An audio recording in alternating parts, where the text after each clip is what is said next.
क्या सच और क्या है झूठ, बात करेंगे हम दो टूक। नमस्कार, दो टूक में आपका स्वागत है। मैं हूं अशोक श्रीवास्तव। 1 अप्रैल 2016 को बिहार में शराब पर पूरी तरह से पाबंदी लगा दी गई थी। मुख्यमंत्री नीतीश कुमार, जो कि एक बार फिर से चुनकर आए थे, उन्होंने अपना जो पहला बड़ा कदम उठाया था वो बिहार में शराबबंदी का फैसला उठाया था। बिहार में आज ये कानून लागू है। बिहार में शराब पीना, शराब बनाना, शराब को बेचना और शराब को कहीं भी ले जाना पूरी तरह से प्रतिबंधित है। जब ये कानून लागू हुआ था तो कई लोगों ने इसकी प्रशंसा की थी, कई लोगों ने इसका विरोध भी किया था। विरोध ये कहते हुए किया था कि ये फैसला जल्दबाजी में लिया गया फैसला है। हालांकि शुरुआती कुछ नतीजे जो आए हमारे सामने वो अच्छे थे, लेकिन अब बिहार के गोपालगंज में 13 लोगों की मौत हुई है और ये मौत ये कहा जा रहा है कि जहरीली जो 2 नंबर की शराब होती है, अवैध शराब होती है, वो शराब पीने से हुआ। हालांकि इस बात को अभी छिपाया जा रहा है, ये बात खुलकर सामने नहीं आई। ये कहा जा रहा है कि मौत किन्हीं और कारणों से हुई और हुच ट्रेजेडी इसको नहीं कहा गया। लेकिन बड़ा सवाल यही है कि अगर ये हुच ट्रेजेडी है तो क्या बिहार में जो बात लगातार कही जा रही थी कि शराबबंदी का फैसला जल्दबाजी में हुआ और ज्यादा कड़े कानून बनाकर हुआ, क्या ये आरोप बिहार सरकार पर सही साबित होता है? दो टूक में आज हम यही बात करेंगे और इससे पहले कि इस चर्चा को आगे बढ़ाएं, हमारी एक रिपोर्ट है, उस रिपोर्ट पर नजर डाल लेते हैं। गोपालगंज बिहार में कथित तौर पर जहरीली शराब पीने से 13 लोगों की मौत हो गई है। पुलिस और प्रशासन अब तक ये मानने के लिए तैयार नहीं है कि इन लोगों की मौत अवैध जहरीली शराब पीने से हुई।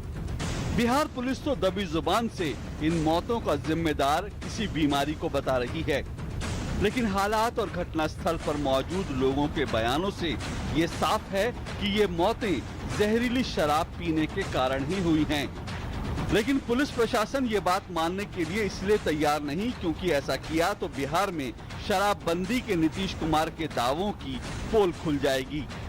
फिर ये सवाल भी उठेंगे कि नीतीश राज में शराबबंदी के इतने कड़े कानूनों के बावजूद आखिर अवैध शराब आई कहां से? दरअसल 2015 में विधानसभा चुनाव जीतने के बाद नीतीश कुमार ने अपना चुनावी वायदा पूरा करते हुए 1 अप्रैल 2016 से राज्य में पूर्ण शराबबंदी लागू कर दी और इस पर अमल के लिए बेहद कड़ा कानून भी बना दिया। लोगों ने नीतीश के इस फैसले पर उनकी खूब पीठ थपथपाई, लेकिन विपक्ष का आरोप है कि पहले पंचायत तक शराब की दुकानें पहुंचाने वाले नीतीश कुमार ने बिना किसी तैयारी के, बिना माहौल बनाए शराबबंदी का कानून लागू कर दिया, जिसके कई दुष्परिणाम सामने आ रहे हैं। गोपालगंज की घटना भी इसी का एक उदाहरण है। तो ये हमारी रिपोर्ट थी और आज दो टूक में जो 2 बड़े सवाल उठाएंगे हम, जिसके इर्द गिर्द इस चर्चा को समेटेंगे, वो सवाल आपकी टेलीविजन स्क्रीन पर आ रहे हैं। हमारा आज का पहला सवाल, क्या राजनीतिक दिखावे के लिए बिहार में जल्दबाजी में लिया गया शराबबंदी का फैसला? क्योंकि बहुत से लोग कहते हैं कि शराबबंदी का फैसला बेहतर है, अच्छा है, लेकिन क्या यह जल्दबाजी में सिर्फ एक पॉलिटिकल पोस्चरिंग के लिए लिया गया फैसला था? यह हमारा आज का पहला सवाल है। और हमारा आज का दूसरा सवाल जो आपकी टेलीविजन स्क्रीन पर है, हमारा आज का दूसरा सवाल, क्या बिहार में शराबबंदी का कानून जरूरत से ज्यादा कठोर है, कड़ा है? यह सवाल हम इसलिए उठा रहे हैं क्योंकि गोपालगंज में जो लोग मारे गए उनके परिवार में इस वक्त कोई ये स्वीकार नहीं कर रहा कि ये शराब पीने से उनकी मौत हुई है। ज्यादातर लोग बच रहे हैं क्योंकि उनको लगता है अगर ऐसा कह दिया तो वो कानून के शिकंजे में भी आ सकते हैं। हालांकि जिस तरह से मौत हुई है वो साफ तौर पे यही है कि ये हुच ट्रेजेडी है। 3 मेहमान हमारे साथ स्टूडियो में मौजूद हैं इस पर बात करने के लिए।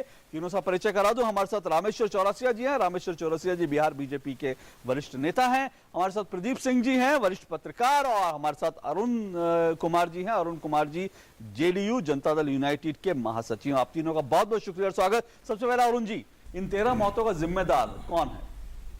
जो लोग पिए हैं वो लोग उसके जिम्मेदार हैं। लेकिन सबसे पहले बात यह है कि असलियत क्या है। बहुत आपने असंवेदनशील जवाब दिया। नहीं, असंवेदनशील बिल्कुल नहीं। अगर आप जहर पी लीजिए और उसके बाद कहिए कि कौन जिम्मेदार है, परिस्थितियां हो सकती हैं। लेकिन अब शराब पीने की परिस्थितियां अगर शराब है तो पहली बात तो ये कि वो शराब से ही मरे हैं, अभी तक इसका कोई प्रमाण नहीं मिला है। इसलिए इस बात को तूल दिया जा रहा है। लेकिन मैं आपसे बात कर सकता हूँ। कहा जा रहा है कि दबाया जा रहा है, जो जो जो खबरें आ रही हैं वो ये कहा जा रहा है ये बता दीजिए, क्योंकि अधिकारियों को भी डर है कि अगर ये बात साबित हो गई कि ये हुच ट्रेजेडी है तो अधिकारियों को लगता है वो भी नप जाएंगे, इसलिए मामले को रफा दफा कर दो। ये चीजें सामने आ रही हैं। नहीं, अब ये तो कुछ लोगों की सोच होगी ना, किसी तरह सरकार को बदनाम किया जाए, शराबबंदी का जो उन्होंने फैसला लिया है उसके खिलाफ कुछ बात नहीं मिल रही है, तो कुछ ऐसी घटनाएं घट जाएं तो झूठा आरोप लगा दिया जाए। तो सवाल इस बात का है जब कोई प्रमाण नहीं है जी, तो ये कैसे कहा जा सकता है उसकी वजह से ही मरे, नंबर एक। और मान लीजिए उसकी वजह से माना जाए कि अगर उसकी वजह से ही मरे हैं तो इसमें दोषी कौन है? जो इतना कठोर कानून बनाया गया है, वहां की आम जनता इस बात को स्वीकार भी करने लगी है। अब कुछ लोग अपना आत्महत्या करने के लिए पीना ही चाहते हैं, तो उसके लिए कोई क्या कर सकता है? लेकिन सरकार बिल्कुल असंवेदनशील नहीं है। लेकिन हम वहां पे पूरी गश्ती भी कर रहे हैं, लोगों में जागरूकता भी ला रहे हैं। और एक बात ये भी कहना चाहते हैं कि केवल अकेले बिहार में शराबबंदी लागू करके शायद सफलता नहीं हासिल की जा सकती जब तक कि पूरे देश में न लागू किया जाए, नंबर एक। नंबर दो, जब तक पड़ोसी प्रदेश इसको ज्यादा प्रोत्साहित न करें। जैसे हमारे उत्तर प्रदेश बॉर्डर पे ये काम हुआ है जी।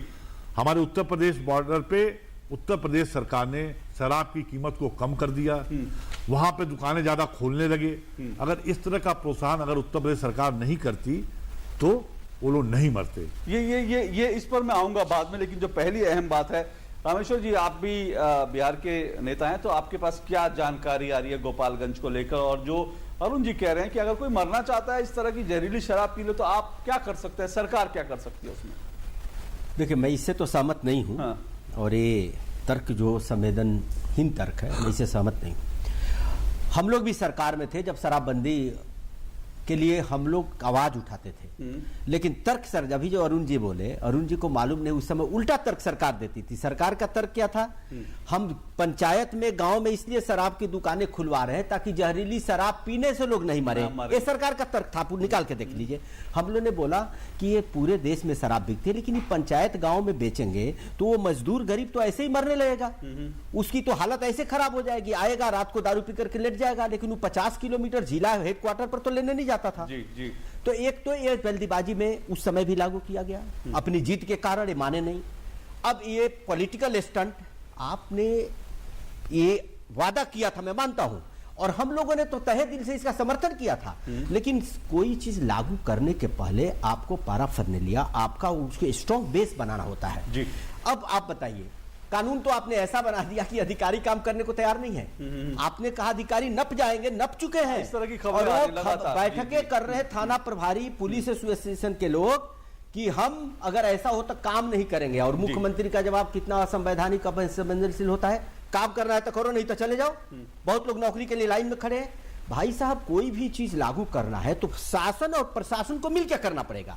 तो हम बार बार यही कह रहे हैं। आपको क्या लगता है मूल रूप से चूक यहाँ हो रही है? क्योंकि फैसले का आप भी समर्थन कर रहे हैं और ये अच्छी बात है। चूक यहाँ हो रही है, नीतीश जी की पीठ थपथपानी चाहिए। बिल्कुल, मैं तो थपथपा रहा हूँ। शुरू में मैंने भी बयान दिया था, ये बहुत अच्छा कानून है, अच्छा काम कर रहे हैं, ये होना चाहिए। अरे साहब, मैं गांव से आता हूं, मेरे गांव में तो शायद 2-4 लोग पीते होंगे, मैंने तो कभी पीते देखा नहीं गांव में जी। लेकिन हाँ, बहुत जगह पीते हैं लोग। तो मैं ये कह रहा हूं कि जो पुलिस को तो आपने लगा दिया कि घर चेक करो, मुंह सूंघो। अरे ये आपका काम नहीं था, आपका काम था आपने बंद कर दिया, पूरा बॉर्डर सील करा दो कि दारू कहीं से आए नहीं। अब एक सवाल उठता है नीतीश जी पर भी, एक गांव में एक व्यक्ति दारू पिया, पूरे गांव को फाइन लगा दिया। घर में एक व्यक्ति, बाप बेटे का झगड़ा है, भाई भाई का झगड़ा है, दारू का एक बोतल रख दिया, पूरे को जेल में डाल दीजिएगा। और आर्म्स पकड़े जाते हैं तो 7 साल की सजा है, और दारू पकड़ा गया, बोतल गलती से कोई प्रशासन के लोग रख दिए, दुश्मनी में रख दिए, तो 10 साल की सजा पूरे घर को दे दीजिएगा। पहले तो इसको सुधारना पड़ेगा। अधिकारी डरे हुए हैं कि जहां पर होगा नप जाएगा। मैं इनसे पूछता हूं कि ट्रक पकड़ा गया गया में, आखिर क्यों नहीं आपने कार्रवाई की? तो सवाल ये उठता है कि शायद प्रशासन के लोग भी मिले हुए हैं, सरकार भी मिली हुई, दिखावे के लिए नाटक हो रहा है, और जेडीयू और आरजेडी के कार्यकर्ता इस काम को कर रहे हैं, इलीगल ला रहे हैं जगह से। ये एक सवाल उठता है, इसलिए सवाल उठता है कि इन्होंने अभी ठीक कहा, उत्तर प्रदेश से। भाई साहब, ये प्रदेशों का मामला है। गुजरात में लगा तो बगल के प्रदेश में तो नहीं लागू हुआ है, त्रिपुरा में लगा तो बगल के प्रदेश में तो नहीं लागू है। तो बगल के प्रदेश करे, ये आपकी जिम्मेवारी नहीं है, ये उनकी जिम्मेवारी है। वहां के लोग मांग करेंगे। आपकी जिम्मेवारी है कि जब लागू किए हैं तो आप अपने अपने दायरे में, अपने फ्रेम ऑफ रेफरेंस में, अपने प्रशासनिक क्षमता के बल पर इसको रोकना आपकी जिम्मेवारी है। और जो लोग मरे हैं 13, ये पूरी तरह से क्यों छुपाया जा रहा है मालूम है आपको? अगर भूख से एक व्यक्ति मरता है तो कौन जिम्मेवार होता है मालूम है? डीएम, चीफ सेक्रेटरी और मुख्यमंत्री। इसीलिए भूख से मृत्यु नहीं दिखाई जाती हिंदुस्तान में, हर स्टेट गवर्नमेंट अवॉइड करती है। तो यहाँ क्यों अवॉइड किया जा रहा है? पूरे इसके लिए जिम्मेवारी किसकी होगी? डीएम की, एसपी की, डीजीपी की और मुख्यमंत्री की। इसलिए छुपाया जा रहा है। आप कह रहे हैं कि इसको छुपाया जा रहा है। प्रदीप जी, क्या ये कानून, मतलब ये शराबबंदी, मैं फिर से कह रहा हूं कि बहुत से लोगों ने कहा था बहुत अच्छा कदम है और इसके लिए नीतीश बाबू की पीठ थपथपाई जानी चाहिए। अच्छा कदम, ठीक है, बहुत बढ़िया। लेकिन क्या आपको लगता है कानून ज्यादा कठोर? अभी बता रहे थे कि भाई कहीं 7 साल और शराब आप पकड़े जाए तो सीधा सीधा 10 साल की। और लोग इस कानून से बचने के लिए, अब जो खबर आई कि उन तमाम लोगों ने, जो 13 लोग मारे गए, उनके परिवारजनों ने तुरंत जो है उनका अंतिम संस्कार कर दिया कि कहीं अगर शराब का मामला निकल गया तो फंस जाएंगे। तो कानून ज्यादा कड़ा है, क्योंकि बीजेपी की तरफ से आज शाहनवाज जी ने कहा कि भाई हम शराबबंदी का समर्थन करते हैं, लेकिन ये तुगलकी कानून है, कानून जो है बहुत कड़ा। ये अभी शाहनवाज जी के बोल हैं, आपको लगता है ऐसा? अशोक जी, 2-3 बातें हैं। एक तो अभी अरुण जी ने जो प्रतिक्रिया दी गोपालगंज की घटना पर, वो आपत्तिजनक है। उन्होंने कहा कोई आत्महत्या करना चाहता है जहर पी के तो कोई क्या कर सकता है। सवाल ये है कि अवैध शराब बनी तो कोई बनाने वाला है? कोई जो आपकी लॉ इन्फोर्सिंग एजेंसी है वो क्या कर रही थी? वो शराब बनने कैसे दे रही थी? लोग वहां पीने कैसे जा रहे थे, लेने कैसे जा रहे थे? क्या प्रशासन की कोई जिम्मेदारी नहीं है? आप ये कह के कि लोगों ने, जो लोग जहर पीना चाहें तो पी के मरे, हम क्या करें? ये तो जवाब नहीं हुआ। एक बात। दूसरी बात, मेरा मानना है कि ये नीतीश कुमार सरकार का जो फैसला है, ये अच्छी नीति है और इसके पीछे की नीयत भी अच्छी है। समस्या व्यवहारिक है। समस्या ये है कि नशा एक सामाजिक समस्या है, ये कानून व्यवस्था की समस्या नहीं है। आप कानून के जरिए जब एक सामाजिक बुराई को दूर करने की कोशिश करेंगे तो आपको सफलता मिलने में संदेह हमेशा रहेगा। आप इसके लिए पुलिस को यह अधिकार आपने दे दिया कि लोगों के घरों में चली जाए, बेडरूम तक पहुंच जाए। ये लोगों के मौलिक अधिकार का हनन है। जी। जिस तरह का आप कानून बना रहे हैं, दरअसल यही आपके इस प्रयास को नाकाम करेगा। देखिए, आज ये गोपालगंज की घटना हुई है जी। 13 लोग मरे हैं, उनके परिवार के लोगों ने उनको तुरंत जो है उनका अंतिम संस्कार कर दिया, क्योंकि उनको डर था कि अगर ये साबित हो गया ये जहरीली शराब पीकर मरे हैं तो वो भी कानून के लपेटे में आ जाए, पूरा परिवार। इस तरह की घटनाएं लोगों को इस कानून के विरोध में खड़ा करेंगे। तो सामाजिक समस्या को आपको पहले सामाजिक स्तर पर सुधारना होगा। दूसरा, कानून ऐसा होना चाहिए जो दोषी को जो है सजा दे, लेकिन निर्दोष उसके साथ अगर जाएंगे तो फिर समस्या होगी। बिल्कुल समस्या होगी। और समस्या आपने एक मैं ऐड करना चाहता हूं, प्रदीप जी बोले एक लाइन। बहुत संक्षेप। प्रदीप जी, ये सबको मालूम है कि दोषी भी साक्ष्य के अभाव में बच जाता है। यहाँ तो निर्दोषों को सजा देने की बात हो रही है। एक पिया तो पूरे घर को दे दिया, ये कैसे आप कर सकते हैं? मैं जी अरुण जी, मैं जानता हूं आपका बहुत सारी सवाल आ गए हैं आपके सामने, मैं उनका जवाब आपको देने का मौका दूंगा, लेकिन वक्त एक छोटे से ब्रेक है। ब्रेक के बाद 2 टूक में चर्चा जारी है। मिठाई से आप दूर रहते हैं, शुगर का डर जो है, सॉफ्ट ड्रिंक आप पीते नहीं, इसमें कैलोरी ज्यादा जो, पराठे आप खाते नहीं, कोलेस्ट्रॉल जो बढ़ जाएगा, लेकिन इस मामले में एकदम फिट। आपका जवाब नहीं साहब। काली धन को भी ना कहें, अपनी सही आय घोषित करें। इनकम डिक्लेरेशन स्कीम, अघोषित आय आज ही डिक्लेयर करें। योजना 30 सितंबर 2016 तक लागू। डिक्लेयर की गई अघोषित आय का कुल 45% टैक्स भरें और विभिन्न बचावों का लाभ उठाएं। आप करें योगदान, बढ़ाएं अपना सम्मान। मुथूट फाइनेंस, भारत का नंबर 1 भरोसेमंद फाइनेंस डाइवर्सिफाइड ब्रांड, जो आपको देता है भारत का सबसे बढ़िया गोल्ड लोन, यानी सबसे बढ़िया ब्याज दर, सबसे अधिक लोन राशि, घर बैठे ऑनलाइन गोल्ड लोन की सुविधा, ऑनलाइन इंटरेस्ट का भुगतान करें। कॉल करें 1800-120-2838। मिठाई से आप दूर रहते हैं, शुगर का डर जो है, सॉफ्ट ड्रिंक आप पीते नहीं, इसमें कैलोरी ज्यादा जो, पराठे आप खाते नहीं, कोलेस्ट्रॉल जो बढ़ जाएगा, लेकिन इस मामले में एकदम फिट। आपका जवाब नहीं साहब। काली धन को भी ना कहें, अपनी सही आय घोषित करें। इनकम डिक्लेरेशन स्कीम, अघोषित आय आज ही डिक्लेयर करें। योजना 30 सितंबर 2016 तक लागू। डिक्लेयर की गई अघोषित आय का कुल 45% टैक्स भरें और विभिन्न बचावों का लाभ उठाएं। आप करें योगदान, बढ़ाएं अपना सम्मान। उत्तर प्रदेश के करोड़ों लोगों के चेहरे पर मुस्कान लाने की जिम्मेदारी जिन कंधों पर है, वो कंधे हैं अखिलेश जी के, जिनके प्रयास से सबको साथ लेकर हर समाज, हर वर्ग, हर तबके के लिए योजनाओं की शुरुआत हुई है। गांव में रहने वालों का जीवन स्तर सुधारने के लिए जनेश्वर मिश्र ग्राम योजना शुरू की। इसमें गांव में पक्की सड़कें और नाली बनाने का काम हुआ।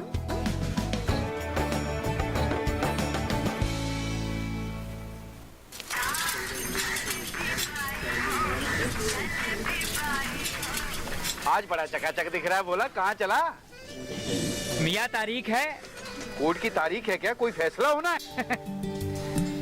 क्या बोला? कहाँ चला? तारीख है चाचा, तारीख। अरे लॉटरी निकलने की तारीख है क्या? बोला अरे तारीख का सस्पेंस क्या है? आज आंकलन की तारीख है। उनके लिए जो अपनी स्कूली पढ़ाई पूरी नहीं कर पाए, वो सभी लोग पढ़ाई लिखाई और हिसाब के अपने ज्ञान का आंकलन करवा सकते हैं। बस पंचायत में जाके बिना किसी फीस के नाम लिखवाओ और आने वाली 21 अगस्त को परीक्षा देकर सर्टिफिकेट पाओ। पता लगा तारीख क्या है? और ये कहीं भी कभी भी। साक्षर भारत अभियान। अधिक जानकारी के लिए अपने सरपंच से संपर्क कीजिए। राजनीतिक स्वाधीनता या आजादी तो हमने 70 साल पहले प्राप्त कर ली थी, लेकिन ईस्ट इंडिया कंपनी की तरह आज भी हजारों विदेशी कंपनियां साबुन, शैम्पू, क्रीम, टूथपेस्ट व कोल्ड ड्रिंक्स आदि बेचकर देश की आर्थिक लूट कर रही है।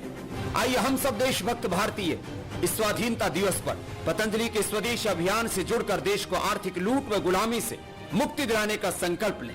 वंदे मातरम। मुथूट फाइनेंस, भारत का नंबर 1 भरोसेमंद फाइनेंस डाइवर्सिफाइड ब्रांड, जो आपको देता है भारत का सबसे बढ़िया गोल्ड लोन, यानी सबसे बढ़िया ब्याज दर, सबसे अधिक लोन राशि, घर बैठे ऑनलाइन गोल्ड लोन की सुविधा, ऑनलाइन इंटरेस्ट का भुगतान करें। कॉल करें 1800-120-2838। तो टूक में आपका एक बार फिर स्वागत है। आज हम बिहार में जो हूच ट्रेजेडी हुई है, अवैध जहरीली शराब पीने से जो 1 दर्जन से ज्यादा लोगों की मौत हुई है, हम उसी पर बात कर रहे हैं। आखिर कौन इसके लिए जिम्मेदार है? क्या बिहार में शराबबंदी का फैसला जल्दबाजी में लिया गया? क्या वहां जो कानून बना दिए गए हैं शराबबंदी को रोकने के लिए ज्यादा कड़े बना दिए गए? इस पर हम बात कर रहे हैं। हमारे साथ 3 मेहमान मौजूद हैं। हमारे साथ रामेश्वर चौरसिया जी बीजेपी से, प्रदीप सिंह हमारे साथ वरिष्ठ पत्रकार, और सांसद अरुण कुमार जी जेडीयू के महासचिव। अरुण जी, बहुत सारी बातें यहाँ पर जाने से पहले हुई थी और इसमें भी कोई दो राय नहीं कि जो एक बात रामेश्वर जी ने कही थी कि भाई पहले आपने पंचायत तक शराब पहुंचा दी है। ठीक है, मैं आपकी इस बात से थोड़ा सहमत हो सकता हूं कि भाई आप जहरीली शराब पिएंगे तो फिर आप उसका जो कुछ नतीजा होगा, परिणाम आपको भुगतने पड़ेंगे। लेकिन पहले आप लत लगा देते हैं, पंचायत तक शराब पहुंचा देते हैं, आपका राजस्व बढ़ जाता है, फिर अचानक आप अपनी पॉलिसी चेंज करते हैं। तो लोग क्यों मरते रहे आपकी इस पॉलिसी चेंज में? पहली चीज तो ये अचानक नहीं है। जैसा चौरसिया जी कह रहे थे कि वो हल्ला कर रहे थे, वो सरकार में ही शामिल थे हमारे साथ, तो हल्ला कहाँ कर रहे थे? खैर वो विपक्ष के हैं, विरोधी पार्टी हैं, वो हमारे पर जो भी आरोप लगाए हमें उसको सहनशीलता से सुनना पड़ेगा और उसका जवाब देना पड़ेगा। तो पहले तो उन्होंने ये कहा कि हम हल्ला कर रहे थे। ठीक है, एक सरकार थी जो शराब पूरे देश में शराब बिकती है, उन्होंने और शराब बेचने का प्रयास किया। लेकिन अगर नीतीश कुमार जी को कुछ महिलाओं ने मिल करके किसी सम्मेलन में यह आग्रह किया और यह कहा कि जितनी समस्याएं हैं ये सभी समस्याएं दूर हो जाएंगी अगर आप शराब बंद कर दें। जी जी। और उनको शायद ये बात समझ में आ गई और उन्होंने उसी दिन घोषणा किया था, चुनाव से लगभग 3 महीना पहले, कि अगर हमारी सरकार आई, हमारे कोई घोषणा पत्र में नहीं था, उन्होंने कहा उसी मीटिंग में कि अगर हमारी सरकार आई तो हम इसको बंद करेंगे। नंबर 1। नहीं, अरुण जी जो आप कह रहे हो आपकी बात ठीक है। मैं इसमें एक चीज जोड़ दूं, आप अपना जवाब जारी रखें, पर एक चीज जोड़ दूं। यही दिक्कत यहीं पर आती है कि ऐसा ये कहा जाता है पॉलिटिकल पोस्चरिंग लेने के लिए, क्योंकि नीतीश जी को बड़ा इस बात का पिछले कई सालों से उनके मन में जज्बा है कि वो राष्ट्रीय स्तर पर जो है उनकी छवि बड़ा बने एक राष्ट्रीय नेता के तौर पर, और इसलिए उन्होंने ये फैसला ले लिया और कहा कि पूरे देश में शराबबंदी। इसके लिए शायद एक माहौल बनाने की जरूरत थी। अशोक जी, मैं तो हर नेता से कहूंगा कि अपनी राष्ट्रीय छवि बनाने के लिए ऐसे काम जरूर करे अपने प्रदेश में। जल्दबाजी में कोई जल्दबाजी नहीं है। सरकार कानून बनाती है, कोई कानून जल्दबाजी में नहीं बनता है। मैं ये कह रहा हूं, यह नेता के दृढ़ शक्ति और आत्मविश्वास होना चाहिए और उस वजह से उन्होंने किया है। अब सवाल उठ रहा है कठोर कानून का। आप बताइए, या तो फॉर्मेलिटी में केवल लागू कर दिया जाए जैसा गुजरात में है, जैसा नॉर्थ ईस्ट में है, नॉर्थ ईस्ट में जहां चाहिए वहां शराब मिल जाएगी आपको, गुजरात में आप जैसे चाहिए शराब पीना पी सकते हैं, कोई कार्रवाई नहीं है। अगर वास्तव में उस महिला की पीड़ा को अगर आप देखें, जो महिला कितनी प्रताड़ित हो रही है, तो आपको लगेगा बिल्कुल सख्त कानून बनने ही चाहिए। वो प्रताड़ित हो रही है, पर अभी 13 परिवार उजड़ गए। एक मिनट सुनिए, 13 परिवार उजड़ गए। मैं यह कह रहा हूं जहां शराब बिक रही है वहां लोग नहीं मर रहे हैं। ठीक है, नहीं, जहां शराब बिक रही है वहां भी जहरीली शराब पी करके लोग मर रहे हैं। अभी उत्तर प्रदेश में 3 बार पिछले महीने में 3 जगह लोग मरे हैं। पर रामेश्वर जी का एक आरोप था, वो कह रहे हैं कि कहीं ना कहीं इसमें मिलीभगत है। इस तरह की जो चीजें हो रही हैं, अरुण जी ने कहा कि इस तरह की जो चीजें हो रही हैं, तो जाहिर तौर पर वो आप नहीं, कड़े कानून के बावजूद अगर जहरीली शराब मिल रही है, 13 लोगों की मौत हो जाती है, तो इसका मतलब कहीं ना कहीं प्रशासन की लापरवाही है। सरकार जो अपने उद्देश्य में फेल कामयाब नहीं हुई है। ऐसा है, प्रशासन है और वो पूरी एक्टिव से काम कर रहा है जी, लेकिन कहीं चूक हो जाती है। हम बॉर्डर पे इतना जारा लगा करके, इतनी सेना लगा करके, फिर भी आतंकवादी घुस आ रहे हैं। हम स्मगलिंग नहीं रोक पा रहे हैं, तमाम चीजें लगी हुई है एयरपोर्ट पे, तो कहीं कहीं कुछ निकल जाता है। मैं ये नहीं कह रहा हूं कि कोई सुई नहीं घुस सकता है, कोई चींटी नहीं घुस सकती है हमारे बॉर्डर में, लेकिन पूरी तौर पे मैं कह रहा हूं ये पहली घटना है, पिछले 6 महीने में ये पहली घटना है जो हुआ है। और मैं फिर कह रहा हूं कठोर कानून से ही ये शराब बंद होगा, और लोगों ने इसको स्वीकार किया है। और मैं फिर कह रहा हूं अब विरोधी दल के लोग जो है कुल अफवाह उड़ावे कि पूरा परिवार बंद हो जाएगा। कानून ये है कि अगर आपके घर में शराब मिलती है और उसको कोई ओन नहीं करता है, घर का कोई भी पुरुष एडल्ट, तो सब लोग बंद होंगे। आप बताइए, ऐसा कोई हो सकता है कि हमें मालूम है कि मेरे घर में शराब है, और फिर अगर कोई किसी के घर शराब रख दे तो आप पूरा परिवार को अंदर करवा देंगे, या तो एक आदमी उसकी जिम्मेदारी ले? ये तो बड़ा आसान है किसी को बताना। कोई किसी घर में कैसे शराब रख दे? और अगर आप सुनिए, और सख्ती में हम अपने एमएलए और एमएलसी को नहीं छोड़ रहे हैं, तो हम किसी को नहीं छोड़ रहे हैं। हो सकता है जो देश का कानून है कि 100 गुनाहगार छूट जाए, एक निर्दोष को सजा नहीं मिलनी चाहिए। जी। हम उस कानून को पूरी तरह से मानते हैं, फिर भी हो सकता है, लेकिन उसके लिए भी जितना सख्त कानून नीतीश कुमार जी ने बनाया है कि जिस पुलिस की लापरवाही से किसी के खिलाफ निर्दोष कार्रवाई हो जाएगी, उसकी। चलिए, रामेश्वर जी कह रहे हैं कड़ा कानून। और एक बात मैं इसमें और जोड़ दूं, आप जरूर कह रहे हैं, एक बात हमें माननी पड़ेगी, जो शुरुआत में डेटा आया था, जो NSSO का डेटा था, वो ये कहता है कि बिहार में 46% महिलाएं जो हैं वो घरेलू जो है, जो उत्पीड़न से परेशान थी, मारपीट से परेशान थी, और वो ज्यादातर केस ऐसे थे जो कि शराब पीकर कर रहे थे। उनमें कमी आई है। पहले महीने, मुझे पता नहीं अभी क्या आंकड़े, पहले महीने में 27% अपराध भी कम हुए हैं बिहार में। आप नहीं भी पूछते तो मैं उसी पर आता जी। अशोक जी ने ये बात छेड़ दी थी। मैंने कहा ना कि अशोक जी को जानकारी में, तो उसी विधानसभा में था। अरुण जी, मेरे यहाँ मैं जा रहा था, मेरे क्षेत्र के बगल के क्षेत्र में महिलाएं रोड पर प्रदर्शन कर रही थी। मैंने बोला क्या हुआ? तो देखो ना बाबू, भोजपुरी में ये शराब की दुकान नीतीश कुमार खुलवा रहे हैं, हमको नहीं चाहिए। हमने डीएम को फोन लगाया, बोले पूरे गांव की महिलाएं विरोध करिए, आप कैसे आज दुकान खोल सकते हो? सारी काम ऊपर से नहीं होती है। हम लोगों ने भी विरोध किया, विधायक दल की बैठक में किया। साहब नीतीश जी तो ऐसे जिद है, हो रहा है तो हो रहा है, किसी की सुनते नहीं। वही आज जिद उनका है। अब अशोक जी कह रहे हैं उस समय भी मैंने बंद करा दी। बड़ा अच्छा किया, सुन लीजिए। अब गलती क्या है? अब क्या है? गलती नहीं है, हर कानून के लिए मैं बोला बेस तैयार करना पड़ता है। आपने आदत तो डाल दी और चाहते हैं कि रातों रात बंद हो जाए, रातों रात। अपने लोगों को उबाल में ला दी, जैसे इन्होंने कहा। अब चौरसिया जी कोई चीज बतावें, कोई फार्मूला कैसे धीरे धीरे लोग शराब पीना बंद कर देंगे और आयुर्वेद की मेडिसिन देंगे या कोई प्रशिक्षण देंगे। अरे इसको समझ लीजिए, रोकने की बात है तो कैसे रुकेगा, समझिए इसको।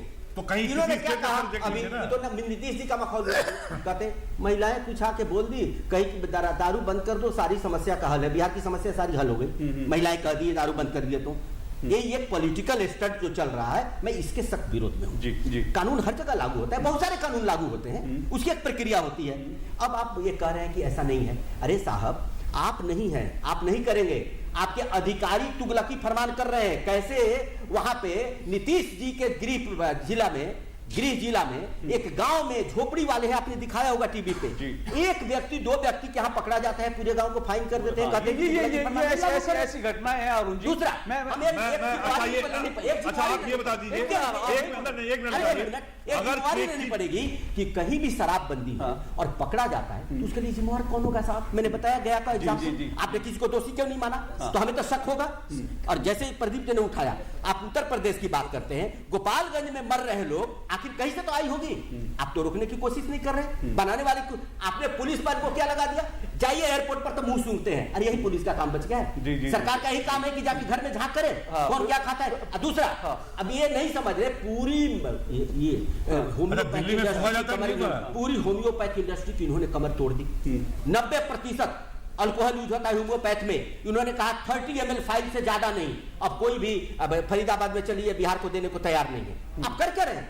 बेरोजगारी एक तरफ बढ़ा रहे हैं, कानून आपको समझ में नहीं आता है कि समझदारी ढंग से कैसे लागू करे। तुगलकी फरमान से कोई कानून लागू नहीं होता। सख्त विरोध ये थोड़ा सा यहाँ पर दूसरा एक और बता दो, इसका जवाब देंगे। केंद्र की जो योजना है 50% वाली, आपको पता है जो बैंक में जो कृषि के लिए दिया जा रहा है 500 करोड़ देना है केंद्र को, 50% वो नहीं दे रहे थे। किसानों का भला हो रहा है क्या इसमें? ये तो कह रहे हैं सारी समस्या का हल हो गया। वो सारी समस्या का हल तो कई हम मानते नहीं है, वो ठीक है राजनीतिक नेता है वो कह सकते हैं। लेकिन प्रदीप जी एक बात है कि जब कड़ा कानून आता है, जब हम कानून बनाते हैं तो हम कई बार कहते हैं कि भाई कानून बना दिया लेकिन फिर भी कुछ नहीं हो रहा। जब कड़ा कानून बनाते तो हम कहते हैं ज्यादा कड़ा कानून बना दिया। तो इसमें बैलेंस जो है, संतुलन के लिए क्या हो सकता है और क्या? दरअसल अब ये मौतें हुई हैं और ये पहली, ठीक है ये पहली घटना है, लेकिन आशंका है कि अगर इस तरह की चीज हो रही थी तो कहीं भविष्य में ऐसा ना हो। क्या कर सकती है बिहार सरकार? नहीं अशोक जी, देखिए ऐसा है, कानून बनाने से अगर सामाजिक समस्याएं दूर होती तो दुनिया में कोई समस्या ही नहीं रहती। आप कानून बना दीजिए, समस्या खत्म हो जाए। बलात्कार के खिलाफ कितना कठोर कानून है, क्या रुक गई है घटनाएं? तो आप कह रहे हैं कि शराबबंदी का कानून ही गलत है? नहीं, हम ये नहीं कह रहे कानून गलत है या सही, हम ये कह रहे हैं कि कोई भी कानून कामयाब सफल तभी होता है जब उसके साथ एक सामाजिक जनजागरण का कार्यक्रम आप चलाएं, जब लोग सहयोग करने को तैयार हो, जब लोग चाहते हो कि इस तरह का काम होना चाहिए। अगर लोग चाहते हैं तो आपको पुलिस लगाने की जरूरत नहीं पड़ेगी, फिर वो क्यों जाएंगे बॉर्डर से ले आने? अगर लोग चाहते हैं तो इसका मतलब बड़ी संख्या में ऐसे लोग हैं जो नहीं चाहते। एक तो बात ये हुई। दूसरा, जो चाहते हैं कि ऐसा हो, खासतौर से महिलाएं, वो जब देखेंगी कि हमारे घर में एक आदमी गलत रास्ते पे चला गया, उसकी वजह से पूरा परिवार सफर कर रहा है, तो कितने दिन तक उसका समर्थन करेंगी? भाई अगर जिस परिवार में पिता शराब पीता है, बेटा जेल चला जाए, कौन सी माँ चाहेगी कि ऐसा कानून रहे? अरुण जी मैं बिल्कुल समझ नहीं, लेकिन सामाजिक जनजागरण की जरूरत थी। एक बहुत बैलेंस बात कही है। कानून लागू करने के पहले थोड़ा सा जनजागरण की जरूरत है। बात से पूरी तरह सहमत हूँ, लेकिन मैं कह रहा हूँ कि जनजागरण भी हो रहा है, लोग वहां तैयारी भी कर रहे हैं। बॉर्डर पे जो है वहां के प्रधान हमारे गश्ती भी लगाते हैं, रात को महिलाएं गश्ती लगाती हैं। कोई ऐसा है। अरुण जी, जो आपने उत्तर प्रदेश की बात की, मैं आपको बता दूं नेपाल से खबरें आ रही है। नेपाल के बॉर्डरिंग एरिया, वहां लोग जो रेस्टोरेंट ओनर हैं वो कह रहे हैं कि हमारी शराब की जो सेल है वो 2 गुना से 3 गुना बढ़ गई है, क्योंकि बिहार के लोग आते हैं, नेपाल में आके शराब पी के जाते हैं। ऐसा है। ये भी थोड़ा सा ऐसा है कि बहुत सारी चीजें अफवाह भी फैलाई जाती हैं और जो लोग खबर है सर, मीडिया रिपोर्ट है, आप अफवाह मेरा सिर्फ इतना कहना, थोड़ा सा जनजागरण की कमी, जनजागरण की तरफ मैं कह रहा हूं कि वहां बिहार कम गया, शायद उस तरफ काम करने की जरूरत थी। बिहार के लोग पूरी तरह से जनजागरण, और नीतीश कुमार जी जो पूरा देश घूम रहे हैं वो उस जनजागरण की वजह से बिल्कुल आके उत्तर प्रदेश में भाषण देने की जरूरत नहीं है सर। नहीं, आप पहले बिहार में जनजागरण करने बहुत ज्यादा जरूरी है, पूरे देश में माहौल नहीं बनेगा। देश की स्थिति भी शराब में जिस तरह से हिंदुस्तान में प्रचलन बढ़ रहा है वो कोई बहुत अच्छा संकेत नहीं है, और इसमें कोई दो राय नहीं है कि ये जो संकेत है ये बहुत खतरनाक है एक तरह से, शराब की बढ़ती प्रवृत्ति। उसके ऊपर रोक भी लगनी चाहिए, लेकिन वो रोक कैसे लगे उसको लेकर हम देखते हैं डिबेट होते रहते, क्योंकि बिहार अकेला ऐसा राज्य नहीं है। कई राज्यों ने शराबबंदी के प्रयोग किए, कई जगह असफल हुए, कई जगह सफल हुए, लेकिन शायद कुल मिलाकर जिस जन जागरण की जरूरत थी इस कानून को बनाने से पहले, वो कहीं ना कहीं शायद उसमें बिहार सरकार थोड़ा सा चूकती हुई दिख रही है। वो जन जागरण अगर अब भी हो जाए तो भी शायद बहुत बड़ा फैसला होगा, और कानून को इस तरह से नहीं बनाना चाहिए कि आम लोग उसमें सफर करें। ये भी थोड़ा सा बिहार सरकार को शायद इस घटना के बाद सोचने की जरूरत है। बहुत बहुत शुक्रिया आप तीनों यहां पर आए, इस कार्यक्रम में शिरकत की। दो टूक में आज बस इतना ही, आपसे फिर मुलाकात हुई, फिलहाल इजाजत दीजिए, नमस्कार।